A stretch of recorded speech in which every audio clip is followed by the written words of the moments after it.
So a lot of you have been asking for me to post a third tutorial for the bridge of Last to Know. And I've been kind of pressed for time lately, but I'm going to do that for you now. So, we left off with the second chorus, you know, with that little...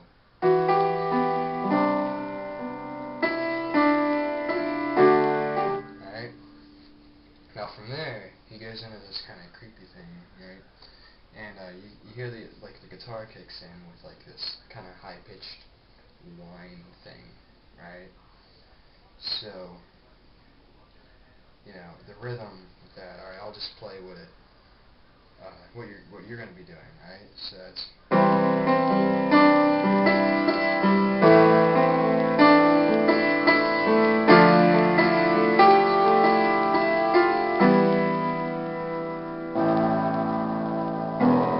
Alright. So,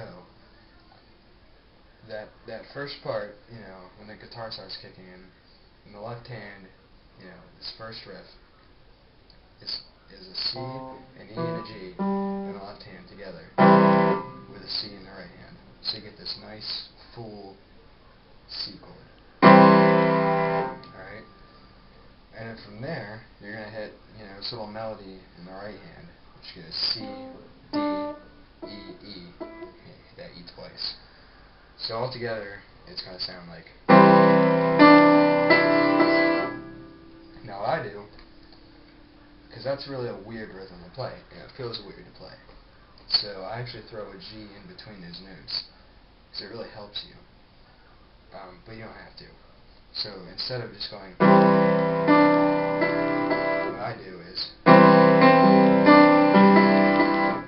It's not all that noticeable, but you know, you can see I'm just hitting that G in between those notes, and it helps, in my opinion. But anyway, so after you play that, alright, you're going to bring this down to an A. It's kind of based around A minor.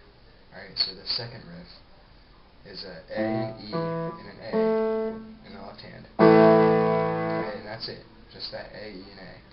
And then you're going to play that melody again. That little C, D, E thing. Alright? Alright? So, you're going to get the A.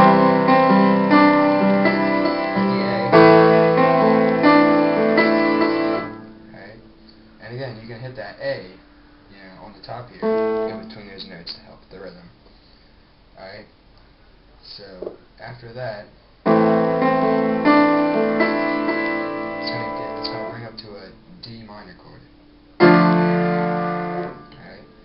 So that's a D, F, and A in the left hand, and a D and an F in the right hand, all together. Alright?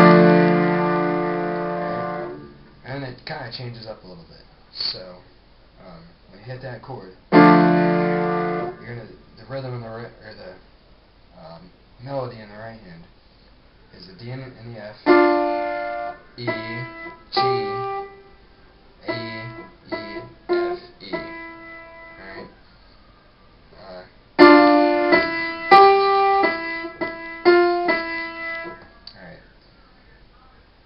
So I'll play that, and again, when you're playing this D chord, you can hit that A in between the notes. It kind of applies to everything.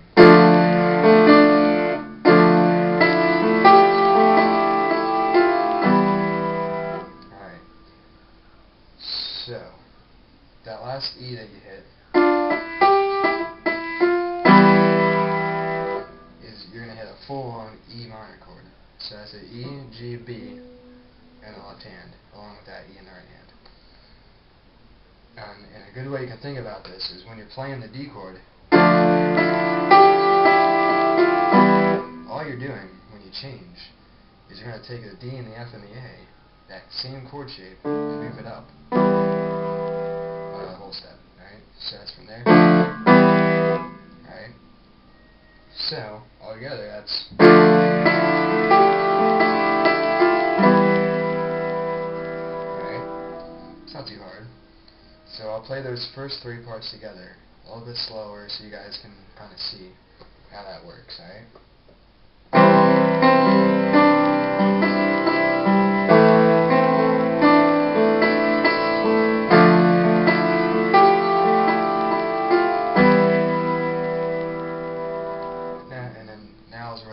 chords come in and kind of gets really creepy. Alright, so when you hit that E chord, just let that hang a little bit. Alright, it's cool. And then you're going to come down here to an A octave. Okay, just two A's, the thumb and the pinky. Alright. Alright, let that hang a little bit. Okay. Then you're going to go down to an E octave. Alright, a little bit lower. And hit that. So, it's like...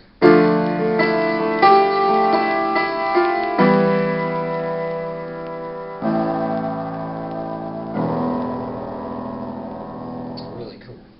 Alright?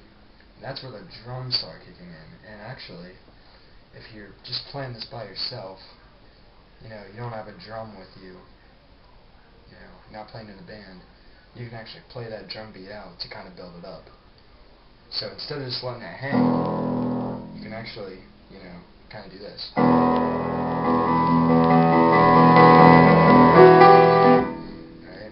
You know, kind of make it louder as you go to build it up. Now, the only thing about that is when he goes back to the chorus again, which, by the way, the chorus at the end is the exact same thing I taught you before, just with different lyrics. So you're playing the same thing, you know, that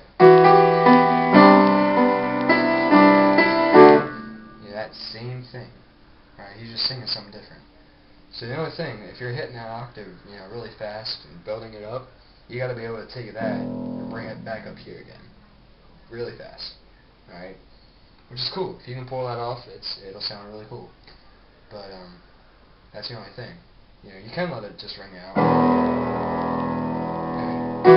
and bring it back again. But it sounds better if you go.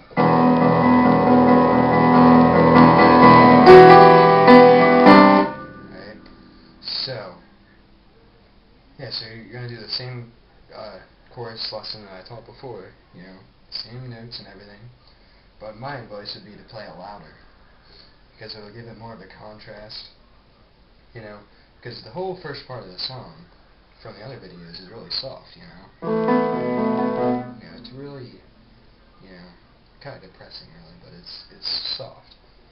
And when you start building it up, you know, you got to come back here and play it louder. You know, it'll sound better. It'll have a better contrast to it. So that's my only advice. Is when you're building this up and it's getting really loud, you know, bring it back here and kind of just pound it, you know. So, you know, I hope it works out for you guys, but I'll play through it again so you guys can get the feel of it, alright?